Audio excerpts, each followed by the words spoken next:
আসসালামু আলাইকুম, সবাই কেমন আছেন? আশা করি ইনশাল্লাহ ভালো আছেন, আমিও ভালো আছি। তো আমি কিন্তু প্রতিনিয়ত এই ভিডিওটা ছাড়ি, ট্রেনের ভিডিও। আমাদের বাড়ির সামনে থেকে কিন্তু ট্রেন দেখা যায়, আর সবুজ ঘাস, সরিষা ফুল আর ট্রেন, মাশাল্লাহ অনেক সুন্দর লাগছে। তো হুট করে মাথায় আসলো এখন তো ট্রেন আসবে, তার জন্য একটু ভিডিও করে নিই। আসলে রেল স্টেশনের পাশে যাদের বাসা, ওরা কিন্তু জানে যে কোন টাইমে ট্রেন আসবে না আসবে। তো দেখেন ট্রেনটা কিন্তু অনেক সুন্দর দেখা যাচ্ছে, আর আমরা সবাই দাঁড়িয়ে দাঁড়িয়ে দেখছিলাম। আর সরিষা ফুলগুলো কিন্তু মাশাল্লাহ অনেক সুন্দর লাগছে। এই সময়টা আসলে কিন্তু সরিষা ফুলে পুরা মানে সবুজ ঘাসের ভিতরে হলুদ ফুল মানে অনেক সুন্দর লাগে, পুরা বাংলাদেশি মানে ছেয়ে যায় যে সরিষা ফুলে। আর এখন আগের থেকে এখন মানুষ সরিষাটা বেশি আবাদ করে, সরিষাতে এখন লাভ আছে বা দাম আছে, তো দুইটাই আছে, এর জন্য কিন্তু বেশি করে। তো আমার মেয়ে কিছু সরিষা ফুল তুলে নিয়ে এসে বলছিল যে আম্মু একটু ভিডিও করে দেয়। তো মাঝখান দিয়ে যাচ্ছিলাম সরিষা খেতে, দেখি কে জানি পটি করে দিয়েছে। তো আসলে এটা আসলে প্রাকৃতিক কাজটা করা ঠিক হয় নাই, যেহেতু সরিষা ফুল এত সুন্দর ফুল। আর আমার বাবা দেখছেন একা একাই হেঁটে যাবে, কারো মানে কোনো হেল্প নিবে না।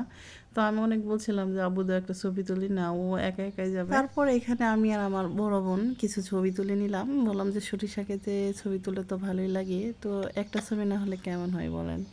তো অনেক সুন্দর, মানে এই সাইডে সরিষাগুলো হয়ে গেছে, তার জন্য ফুলগুলো ঝরে গেছে, আর এইদিকে মানে হয় নাই দেখে অনেক সুন্দর লাগছে। তো আমরা আস্তে আস্তে আরও ভিতরে যাচ্ছি, যে দেখি যে মানে ফুলগুলা কেমন হয়েছে। আর সরিষা ক্ষেতের ভিতরে গেলে কিন্তু বেশি ভালো লাগে। আমি যখন বাড়িতে ছিলাম তখন কিন্তু এই ফুলগুলো হয়নি, তার জন্য হুট করে একদিন যে একটু ভিডিও করে নিয়ে আসলাম আপনাদের সাথে শেয়ার করার জন্য। সবাই তো সরিষা ফুলের ভিডিও দিচ্ছে আর ভাইরাল হয়ে যাচ্ছে, কিন্তু আমরা নতুন ইউজার, তার জন্য কিন্তু ভাইরাল হতে পারছি না। আসলে নতুন অবস্থায় যত ভালো কন্টেন্টই তৈরি করেন না কেন, দেখা যাবে যে আপনার ভিডিও ভিউ আসে না।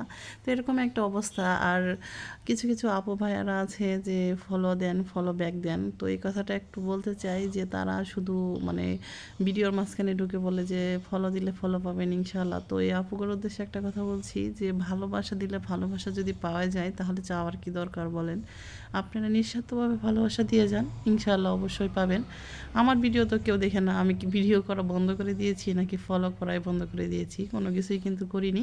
ইনশাআল্লাহ একদিন কিন্তু অবশ্যই সফল হব, আপনারাও সফল হবেন। মাঝখানে কিন্তু সরিষা ফুলগুলো কিন্তু আরও বেশি সুন্দর লাগছে, আসলে যতই দেখি প্রেমে পড়ে যাই। ফুলগুলো এত সুন্দর ফুটেছে, আসলে বিশ্বাস করার মতো না, পুরো একটা এলাকা জুড়ে খালি ফুল আর ফুল।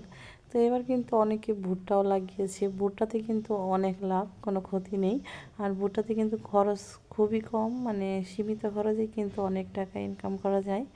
মানে ভুট্টাতেই বেশি লাভ সরিষার থেকে, তার জন্য ওই সাইডগুলো দিয়ে ভুট্টা লাগিয়েছে। আপনাদের ভাইয়াগুলো আমাকে একটু ভিডিও করে দাও, তো তার জন্য একটু ভিডিও করে দিলাম। যেহেতু সন্ধ্যা লেগে গেছে, ফুলের কালারগুলো কিন্তু একদমই আসে নাই, লালচে লালচে লাগছে, কিন্তু আসলে অরিজিনাল কালারটা কিন্তু একদমই হয়ে ওঠে নাই। তো আমার মেয়ে, আমার ভাই, আমার ছেলে, আমার ভাইয়ের মেয়ে, তো সবাই কিন্তু দেখেন ফটো তুলে নিয়েছে। ভিডিওটা ভালো লাগলে অবশ্যই লাইক কমেন্ট শেয়ার করতে কিন্তু একদমই ভুলবেন না। খোদা হাফেজ।